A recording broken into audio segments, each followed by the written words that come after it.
আসসালামু আলাইকুম রহমতুল্লাহি ওয়া আমি ডাক্তার টিপু মিয়া। আজকে আমরা জানবো রাতে দাঁত ব্যথা বাড়ে কেন, অথবা রাতে হঠাৎ দাঁত ব্যথা হলে আপনি কি করবেন। ঘরোয়াভাবে কি উপাদান রয়েছে যাতে রাতে দাঁত ব্যথা হলে তা ঘরোয়াভাবে সেই চিকিৎসা করবেন, সেই বিষয়টা নিয়ে ভিডিও জুড়ে আলোচনা করবো। তাই ধৈর্য ধরে ভিডিও দেখার রিকোয়েস্ট থাকলো। আর ভিডিও ভালো লাগলে চ্যানেলটি সাবস্ক্রাইব করে একটি লাইক করে দিবেন। দাঁত ব্যথা এমনই যন্ত্রণাদায়ক, আর ব্যথা রাতে হলে যন্ত্রণা যেন কয়েক গুণ বাড়ে। ঘুমের অসুবিধা হয়, ধারের কাছে চিকিৎসা না থাকায় সমাধানও পাওয়া যায় না।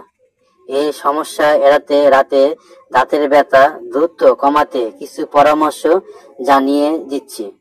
ঠান্ডা পানি সেক দাঁতের ব্যথা কমাতে সাহায্য করে। একটি প্লাস্টিকের ব্যাগের মধ্যে কয়েকটি বরফ নিয়ে তোয়ালে দিয়ে মুড়ি, চোয়াল ও ব্যথার স্থানে লাগান। 1 ঘন্টা পর পর 15 থেকে 20 মিনিটের জন্য সেক দিন। তাছাড়া লবণ পানি দিয়ে কুলি দাঁত ব্যথা অনেকটাই কমায়। লবণ পানির মধ্যে রয়েছে অ্যান্টিব্যাকটেরিয়া উপাদান, এটির প্রভাব কমায়, সংক্রমণ দূর করতে উপাদান করে। এছাড়া লবণ পানি দিয়ে কুলি দাঁতের ভেতরে আটকে থাকা খাদ্যকণাও দূর হয়ে যায়।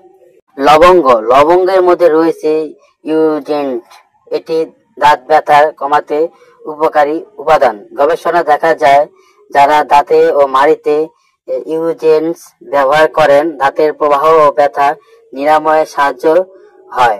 লবঙ্গ পেস্ট তৈরি করে আক্রান্ত স্থানে লাগান।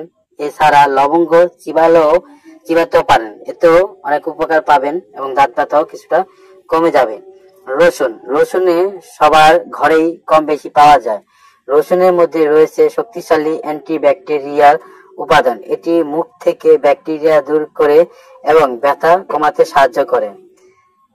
ব্যথা কমাতে রসুন কোয়া চিবাতে পারেন, তবে অনেকে কাঁচা রসুনের গন্ধ সহ্য করতে পারেন না, তারা এই পদ্ধতি এড়িয়ে চলবেন। তবে কিছু ঘরোয়া উপাদান যা সব সময় থাকা আপনার হাতের কাছে আছে, এমন টোটকা ব্যবহার করলে এক নিমেষে উদ্ধার হতে পারে দাঁতের ব্যথা। লবঙ্গ হলো প্রাকৃতিক মাউথওয়াশ। এটি দাঁতের মধ্যে জমে থাকা নোংরা জীবাণুকে ধ্বংস করে। গরম জলে 2-3 চামচ লবণ মিশিয়ে মুখ ভালো করে কুলি করলেও দাঁত ব্যথা অনেকখানি কমে যায়। ঠান্ডা খাবার এড়িয়ে চলুন। ঠান্ডা জিনিস যেমন আইসক্রিম, ফ্রিজের জল, কোল্ড ড্রিঙ্ক খেলে দাঁতে ব্যথা শুরু হতে পারে বা চিনচিন করতে পারে, তাই এইসব খাবার থেকে নিজেকে দূরে রাখুন। আলু আপনার রান্নাঘরে অবশ্যই থাকে, শুধু খাবারে নয়, দাঁতের ব্যথাও টোকরা হিসেবে কিন্তু আলু খুব ভালো কাজ করে। আলু কেটে যেখানে ব্যথা হয় সেখানে চেপে রাখুন, দেখবেন অনেকখানি ব্যথা কমে যাবে।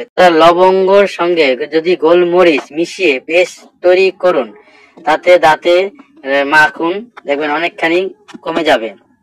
মাথা উঁচু করে ঘুমান, বেশি কয়েকটি বালিশ উপরে মাথা রেখে ঘুমান।